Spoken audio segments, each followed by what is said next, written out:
오늘은 신통력과 천도제에 대해서 자세히 말씀드리겠습니다. 며칠 전에 있었던 이야기예요. 저는 항상 생각만 하면은 이루어지는 그런 세상을 경험하고 있어요. 며칠 전에 여기가 허전하더라고요. 화분 없을 때였어요. 아, 부처님 오신 날이 다가오는데 좀 허전하다. 꽃바구니가 큰 절들은 넘쳐날 텐데 여기는 꽃바구니 들어올 일은 없고 그래도 허전하니까 화분은 좀 있었으면 좋겠다 이 생각을 했어요. 그리고 나서 2시간 후에 이 화분이 들어왔어요. 그래서 혼자 생각했어. 이거 뭐지?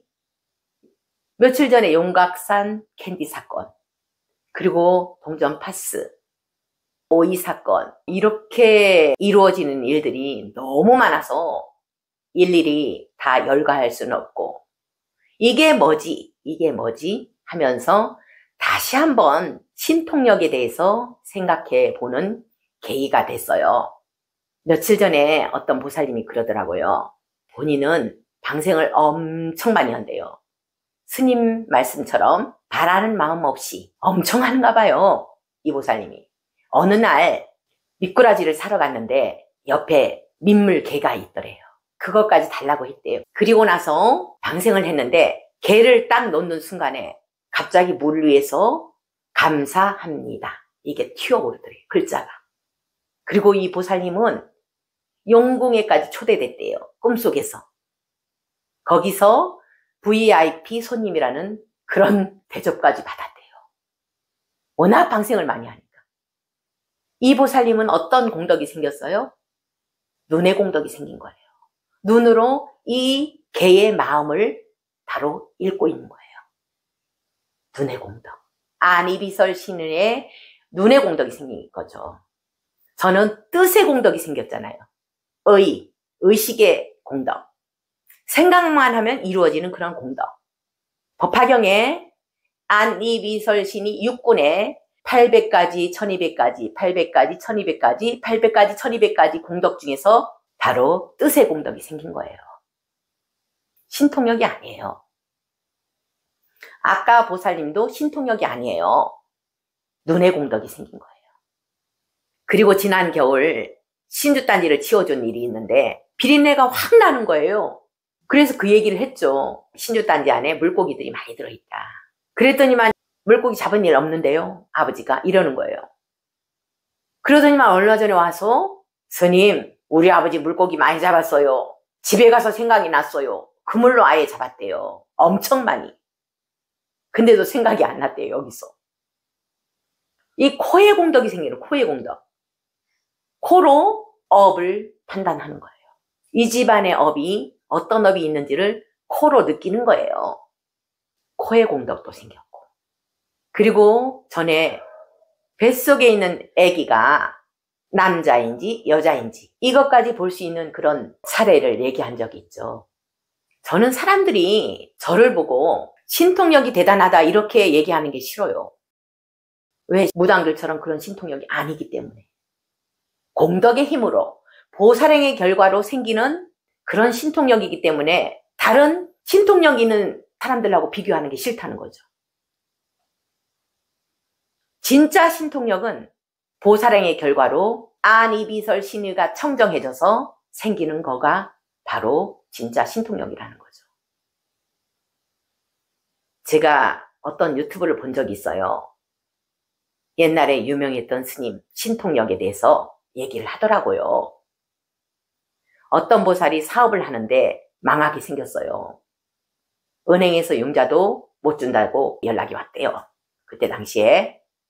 그래서 그 스님께 갔대요. 스님 저 사업 망하게 됐어요. 이랬더니만 걱정하지 말아라. 그랬는데 다음날 은행에서 융자가 나와서 사업이 또 일어나게 됐대요.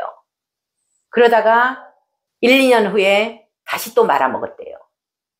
그게 신통력일까요? 진짜 신통력은 보살행의 결과로 오는 게 진짜 신통력이에요. 반짝해서 무당한테 굿한 그 결과로 그게 진짜 신통력이 아니라는 거예요. 얼마 전에 이런 일이 있었어요. 천도제 날 잡고 꿈을 꿨대요. 이 보살님이. 옛날에 부친이 어떻게 돌아가셨냐? 저녁 때 옆집에서 부르더래요. 꼭 와야 된다고. 그러고 나서 한두 시간 지나서 아버지가 쓰러졌다고 화장실에서 연락이 왔대요. 사연은 그 옆집에서 염소를 잡은 거예요. 그 염소 고기를 같이 먹자고 부른 거예요. 그 고기를 먹고 아버지가 화장실에서 쓰러져서 고생 하다가 돌아가셨대요. 그런 사연이 있는 보살님인데 어떤 꿈을 꿨냐? 꿈속에서 옛날 화장실 문을 열어봤더니만 커다란 염소가 있더래요. 뿔까지 달린. 그 염소가 뛰쳐나가더래요. 울타리를 뛰쳐나가서 산으로 도망가더래요. 그 꿈을 꾸고 여기 온 거예요. 아버지 천도제 날 잡아놓고 업이 나갔다는 거죠. 그리고 천도제 날 잡아놓고 자폐증 남자애가 자폐증이 사라지고 정상적으로 돌아갔다는 얘기도 한 적이 있죠. 그리고 어떤 보살님은 제가 꿈속에 나타나서 청소를 다 해주더래요. 날 잡아놓고. 이런 현상들이 벌어지는 거, 이게 바로 뜻의 공덕이 생겼다는 거예요. 뜻의 공덕. 공덕이 생겼기 때문에 그렇게 가피를 본다는 거예요, 사람들이. 며칠 전에 제가 기면증 환자 얘기를 한 적이 있죠. 30살 난 딸이 30년째 아무 데서나 잠들어 버린다고. 그래서 학교 생활도 제대로 못하고 직장 생활도 못하고 집에만 있는 딸 이야기 한 적이 있죠. 그래서 원인을 찾다 보니까 네모진 물건이 보이고 친정에서 갖고 왔구나. 이런 장면이 스친 거예요. 그래서 엄마에게 질문한 거예요. 친정에서 갖고 온 오래된 물건 있죠? 이랬더니만 옛날 친정 아버지가 돌아가시기 전에 항상 들었던 라디오, 금성 라디오, 그걸 친정에서 갖고 왔다 했어요. 맞아요, 그거예요. 동티 났어요. 그래서 딸이 저렇게 아무 데서나 잠들어 버리는 기면증이 걸렸다. 노인네들 라디오 틀어놓고 잠들어 버리죠. 그래서 그 기운이 따라와서 딸이 똑같은 증상을 나타내는 거예요. 얼굴도 거무튀튀기예요. 죽은 사람 피부. 눈도 흐리멍텅. 그리고 팔자걸음을 걸었어요. 팔자걸음. 노인네들 팔자걸음 있잖아요. 자, 그거 치우고 어떻게 됐냐? 한 달 만에 여기를 왔어요. 눈은 반짝반짝. 얼굴은 제 피부 색깔을 찾고 그 기면증 증상이 다 사라졌대요. 그리고 팔자걸음을 고치려고 학원까지 다녔었대요. 못 고치던 그 팔자걸음 천도제하고 이틀 후에 다 사라졌대요. 정상적으로. 엄마 아빠가 너무 좋아서 요 주위에 꽃을 한 2,000주를 심겠대요. 이 딸이 천도제 하기 이틀 전에 아주 대단한 꿈을 꿨더라고요. 업장소멸 꿈을 꾸고 온 거예요. 미리 가피를 보고 오는 거예요. 제가 신통력을 부리는 게 아니고 뜻의 공덕이 생겨서 미리 가피를 보게 만드는 거예요. 아주 오래전에 제가 구미보살 이야기를 한 적이 있죠. 남편이 절벽 같은 그런 지옥에 떨어져 있는데 거기서 나오게 되었다. 그러면서 나타났다고. 감사하다고 여기를 향해서 90도 각도로 절을 했다는 이야기를 한 적이 있죠. 그 전에 선도제 하기 전에 미리 신장님들이 가서 청소하시고 온 거예요. 스님이 힘들지 않게 우리가 청소해주고 간다. 이런 거죠. 그러면서 가피를 보고 여기를 온 거예요. 이게 다 공덕의 힘이에요. 신통력이 아니고 공덕의 힘으로 그렇게 신장님들이 가서 미리 청소해 주시는 거예요. 희한한 일들이 많이 벌어지죠.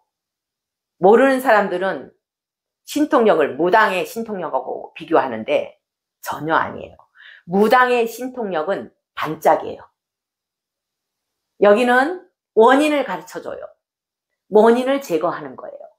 그렇지 않으면 또 다른 일이 벌어지니까, 반복되니까 원인을 제거하면 결과는 다르게 나타난다는 거잖아요. 그래서 고집멸도, 사성제가 없는 가르침은 정법이 아니라는 거예요. 고통이고 집착의 결과로 고통이고 그 원인을 제거하면 바로 고통에서 벗어난다는 거. 원인을 제거하는 과정이 바로 보살행이고 천도제라는 거죠. 그래서 행하라는 거잖아요. 스스로 채식하고 스스로 방생하고 그 결과를 부처님 전에 갖고 오라는 거예요. 그러면 여기서 아니라도 다른 절에서도 가피를 볼 수 있다는 거예요. 기면증 환자 그 여자의 죽은 피부였던 거는 할아버지가 개고기를 많이 잡수셨어요. 그리고 연탄가스로 돌아가셨대요. 그래서 얼굴이 거무틱틱하고 그 할아버지 개고기 먹었던 업 때문에 집안이 우환이 잦았던 거예요. 그거를 해결하는 거예요. 업장소멸이에요. 여기는 천도제라는 게 업장소멸이지 조상만 끄집어내는 거 아니에요. 이것도 대승이잖아요. 조상만 천도되는 게 아니고 업도 해탈하는 거, 원한도 같이 해탈하는 게 바로 천도의 원리예요. 조상만 끄집어내는 건 그 소승이잖아요. 소승. 소승으로서 부처님은 제도하지 않는다고 했어요. 이 천도 원리도 바로 대승이에요. 대승. 업이 붙잡고 있는데 어떻게 조상만 끄집어낼 수 있어요? 업의 원한이 가득 차서 옆에 붙잡고 있는데 어떻게 조상만 끄집어낼 수 있냐고요. 그 원리를 모르니까 조상만 끄집어내려고 하니까 구태도 안 되고 사십구제 한 사람도 못 올려보내는 거예요. 스스로도 천도할 수 있다 했죠. 자기 조상을. 내 조상만 위해서 기도하지 말고 그 할아버지, 할머니, 증조 할아버지, 증조 할머니가 했던 업들, 개, 뱀, 돼지, 소, 닭 이런 업들을 위해서 기도하라는 거예요. 그러면은 스스로도 천도할 수 있다는 거예요. 천도의 원리가 그건데 그 대승의 원리를 놓치는 거예요. 그래서 아무리 기도해도 조상도 천도 못 지키고 끝나는 거예요. 인생이. 지금부터 지장보살 본원경을 읽더라도 그 업들을 위해서 악의세계 존재들을 위해서 하라는 거예요. 붙잡고 있는 존재들을 위해서 하라는 거예요.